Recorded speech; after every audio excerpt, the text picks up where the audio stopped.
Hello and welcome to the June update for 2017. Just a short update today, full of kind of recaps on things I've done that people have asked me about, and also a wee kind of update on what I'm doing with the east end of the layout. So hope you enjoy it. Any questions, get in touch. Cheers.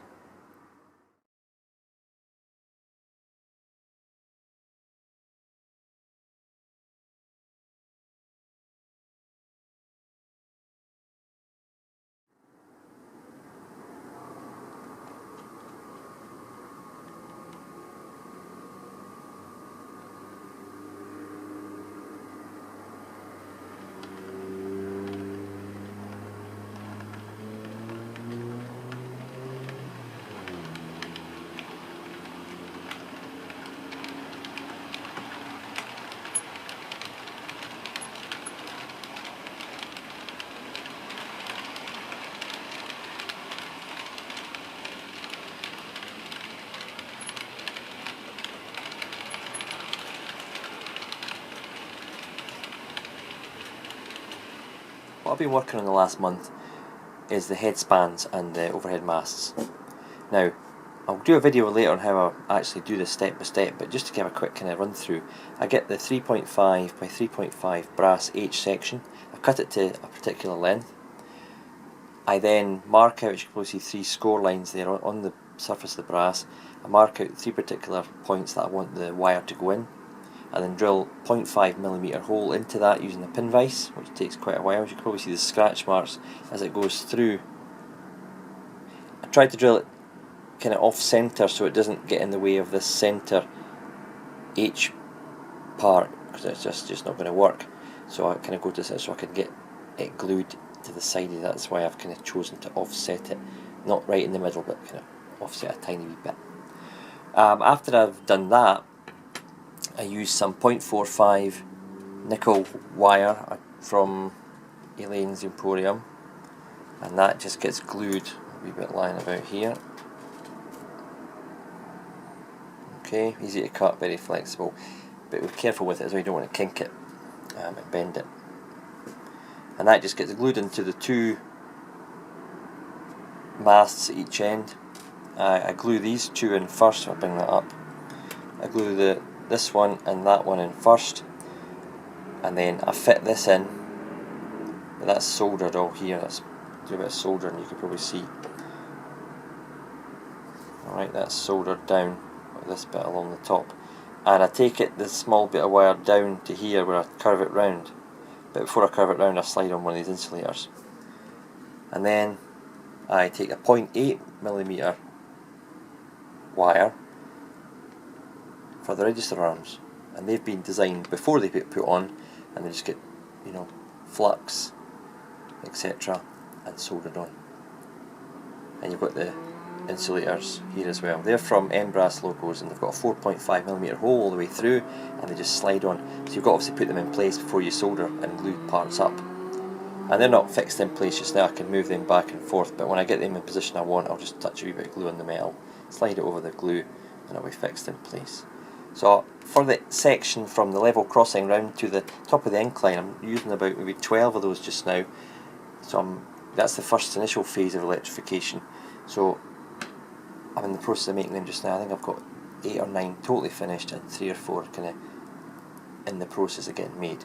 Now the initial plan was just to put them straight into the baseboard, which I'll show you just now where they're going. However, in real life they have got a concrete base. So I thought, how can I do that while still having this going? It's got to go into the baseboard, so imagine my fingers at the level of the baseboard. I want it to go under the baseboard to give it stability, but I don't want it to just go in the ground without a kind of base. So how can I do that? Looked at 2 or 3 different options, then I thought, wait a minute, I wonder if Justin at Scale Model Scenery can help me. And he can. And he made me these little H bases, if you like. They're 11mm by 11mm by 4mm thick MDF on his laser cutter, and I sent him a piece of brass, and he basically fiddled about, came up with a design, and there we go. It slides on, and it also slides on when it's painted as well. I know the paint will add a wee bit of thickness to it, believe it or not. So it will slide onto the position I want, it will get glued in place like that, and where my thumb and finger is, that will be under the baseboard, glued in position, and it will just be capped off on top with this, which I'll obviously paint to look like concrete, and that's how I'll finish off the masts going into the ground. So they are great wee items. As I say, I got in touch with Justin and I said, look, I'm looking for a particular item. He goes, leave it with me, and he came up with these in pretty quick time, and I basically specified the number I needed, and he sent me a bag full of them. So thanks to Justin for that at scalemodelsscenery.co.uk. Another little bit of wizardry on his laser car, and they'll probably not stand up just now, but there you go. There's the two masts with the bases. So where will these be going? Well, they'll be going, as I said, from the level crossing there, spaced out. Now they're slightly closer, the masts will be slightly closer together on the curve and then open out on the straights as per the real railway, and they'll close in a little bit here as well as they go around the curve, depending on how sharp the curve is.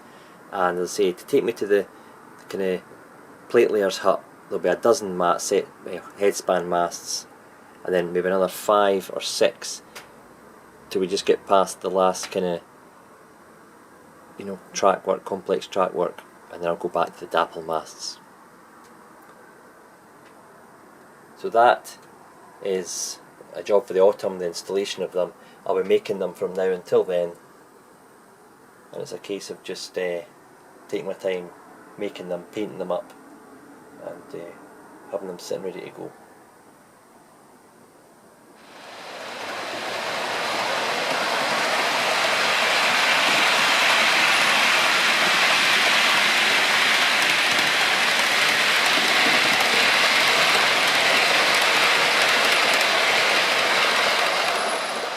Just very quickly, I'm going to cover the scale model scenery bicycles that I did a kind of step-by-step on how to make them recently. I have been building more of these things, and they really are, brilliant little additions of detail to a layout. They take minutes to make, paint up with some acrylics which dry really quick. As you can see them, I've got my green bike there with the chain, the pedals picked out, the saddle, the handlebar grips picked out a different colour. They really are great when you put them on the layout. It really just can lift a wee scene just to make it more like humans have been there. So if you really want to add a wee bit of variation to your layout, say they come in under a £5 and you get 25 bikes, more than you probably need. But if you want a little Tour de France or a little bike race, then these stacked up outside a pub or something, nice wee cameo.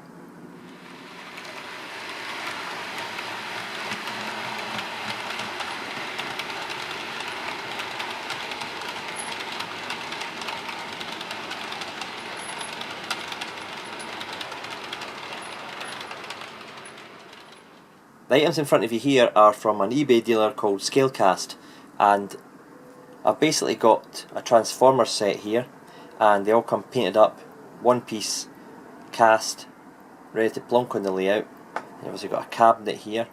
This one doesn't look like it's been painted, it's got the kind of marks that obviously like the pouring of the resin into the mould. As you can see the stripes there. The top's been painted.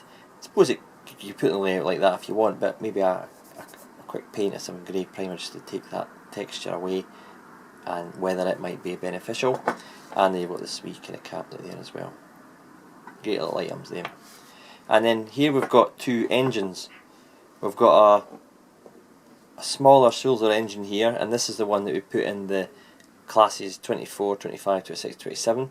And this one comes in a buttermilk engine cream colour, all painted up with pipes and whatnot, ready to use on the layout or in your depot. You also get the choice of aluminium finish for that one. It could be brought to the depot on a low loader truck, ready to be lowered into a class 25 or 26 requiring an engine replacement. Or you could actually get an old you know, maybe an old Lima loco, cut the roof hatches open, take all the inside workings out, and have this kind of just been getting fitted to the loco within the depot. This particular engine here would be for a class 47, so I thought that's ideal for me because I've also got quite a few of those, and there'll be one in the depot, and at some point I say I'll get an old body shell and a Lima or an old Hornby one, or a, you know, somebody's selling an old Helgen or a beat up old Bachmann one, and I'll cut the roof vents open and I'll kind of have an inside view of one of the engines in the actual loco. But really, I mean, that's really well painted up. Can't fault it. It was like £6 or something for the transformer set, anyway, I recall. But you know, £6 to £10 for these little items. I mean, they really are good quality. Very good quality. I couldn't recommend that enough, actually. So that's scale cast on eBay. You might not have them, you have to make them to order, but I'd recommend them. They're certainly good little items for putting on a depot or on a wee cameo scene of a loco getting a replacement engine.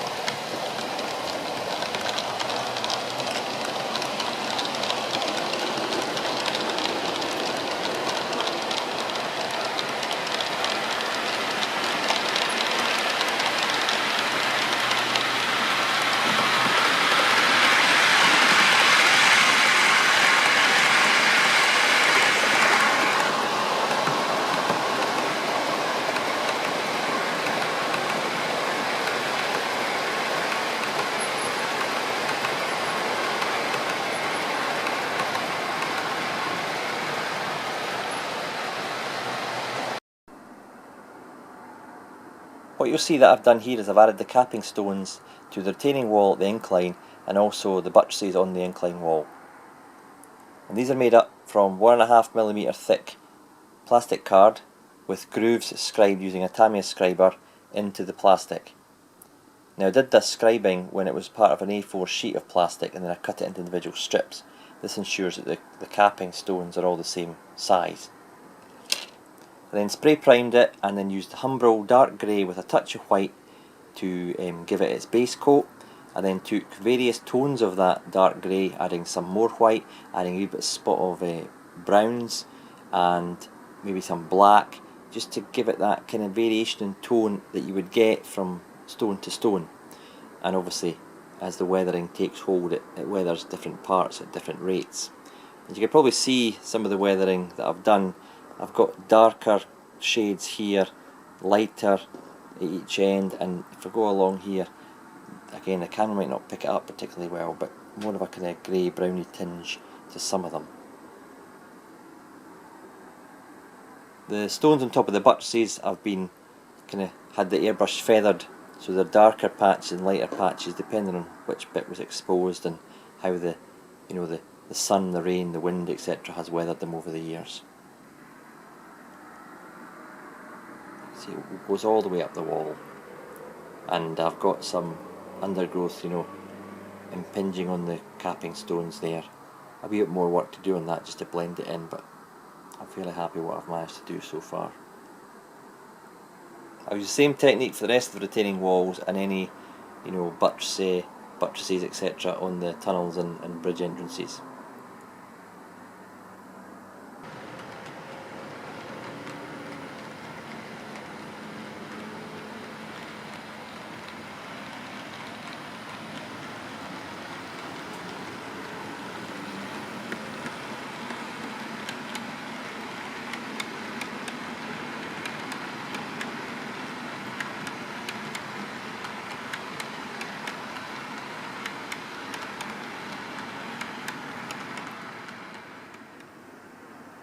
The way in which I control my trains is using the Hornby Elite controller, and I also link it in to my laptop and use the Railmaster software, which you can see on the screen here. I've turned the lights off round about me just so you can get a higher visibility and definition of the actual screen here. Now this is touchscreen laptop that I've got, and it allows me to control any train by the selection in the menu here, or up the very top there I can bring up my list of locos, and I can see them there in the visual images, or I could just type in a number to bring up the address, and it will actually bring up the loco to the top of the right hand display there. Number 12 I typed in there. So for example, I might want to scroll down to, let's just see, number 55, which is the Deltic. And if I want, just for example, I'll make a wee sound. You can hear that I'm obviously controlling it through the track and using just a touch screen there. I can also use with obviously the pad, the mouse finger pad on the laptop to move the cursor around, or I could connect a mouse to it as well. So what I'll do is I'll show you the link into my Railmaster software with the Railmaster app, which I've purchased from Hornby. As you can see here is on my iPhone, I've got the Railmaster app, and if I just click it, what it does, it opens up and it finds the laptop, and you see it downloading all the information there. Okay, it receives the plan, then it receives all the locos, and then it takes me into the actual interface, like such. And if I want to try and find the loco, all my list of locos are there. And let's just go to that Deltic there. And again, if I was to sound it, I believe here in the background it's starting up there. Okay, what I'll do now is I'll switch camera views, and I'll show you controlling the train via the iPhone.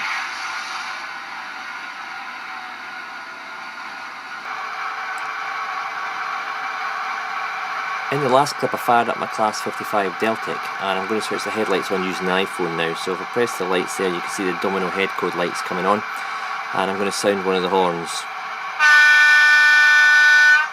Now I'll put it in shunt mode, and it should start moving off very slowly. And that's got a preset shunt miles per hour, as well as the cruise. I'll put it in cruise, you can see the green bar rising there. And I want to speed it up, I just scroll up even more. You can hear it firing up, or reduce the speed, or stop it.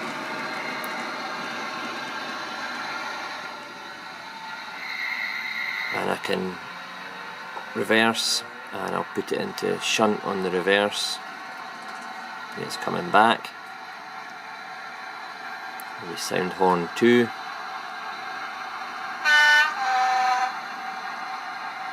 The touchscreen is fairly responsive on the tablets and the iPhones. I've got a screen protector on this.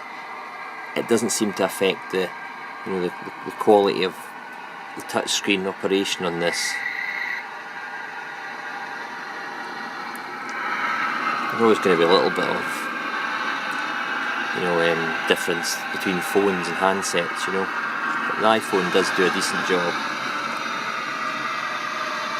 I can just scroll up and down to my heart's content. When I want to stop, just press stop. Maybe a little further back. Could actually put it back into shunt, and then stop. I've got the cab lights, as you can see there, and I can even have the conductor signal. I can choose which functions I have on the display here, based on some locos, non-sound locos will only have the cab lights and the head and tail lights, but of the sound locos you have to pick the most commonly used functions. So I'll just shut this down, pop the lights off, and there we have it.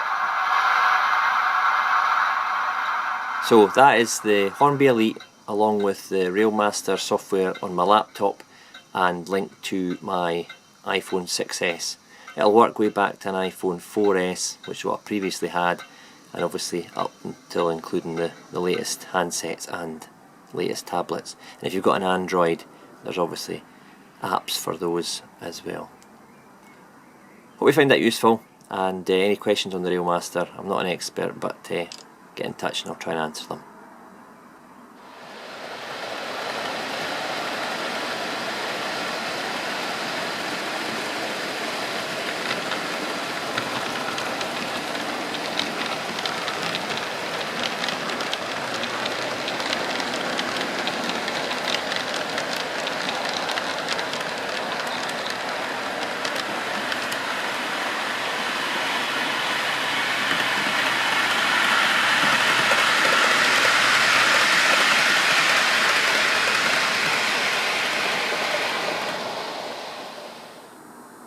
I get quite a few questions as to where I get all my timber from. I get it from a builders merchants called Dewsons. I think they're pretty much nationwide in the UK. And the bit at the side here is the dressed pine that I got when I put the baseboards on, and that was 18mm thick. Okay, so 18mm from there to there, and they cut it to length for me. It comes in, I think it's 4 metre length or 4.5 metre length. Obviously you can see my wiring. If you're new to my channel, you'll not have seen my wiring under the layout. This is just to operate the points, the kind of boards at the back there. That's my sensors for the signals. You've got all the wires to go to the coloured signals. You've got all the point motor wires here to go to the interface. And if I go underneath my switch unit, you can see the amount of wiring in there. That's when really colour coding comes into its own. Even so, finding a fault in there would take a wee bit of time. And obviously I've got the blue things, they're called the crimps. They crimp onto the main bus wire, which is copper cored. It's kind of like house wire really, but this is a kind of multi-core that carries the power all the way around the circuit and the bus wire, and I take droppers off there to power up the tracks above, or I've got another one for powering just the signals and whatnot and the accessories. So it doesn't just work on one wire, as you can see on my circuit board there. So moving back to the wood, as I've got a 12mm ply there. They cut it into widths for me so I can get it up the hatch. Then I've got my 9mm exterior ply there. Again, they cut it into strips for me so I could get it upstairs. 6mm ply at the back there for what will be the back scene. They cut it into, I think it was 600mm strips, and the full length of the, moving between metric and imperial here, but full 8 feet, which is 2440mm I think. And even the pine uprights that I've used for holding the upper section above the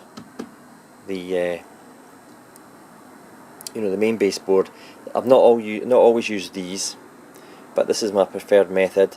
And again, I got them in 4 metre lengths from Dewsons, and I got a kind of table circular saw that I had to kind of cut them to length. But if you speak nicely to them at the place, they might do it for you. They certainly did that for me on more than one occasion. Chopped them to length so that I knew they were all getting the same length. Because the best will in the world, you hand saw it and you sand it, you're never going to get them all the same. And to get them all, you need them all the same to get that kind of level. Trains don't like bumpy rides, so it's got to be level. So I made sure I got them all the right size. So some I've done myself on a kind of table circular saw that I had access to. You can hire them from Dewsons as well and that kind of stuff, tool hire places. And a wee belt sander that I had in my shed, just for sanding them off.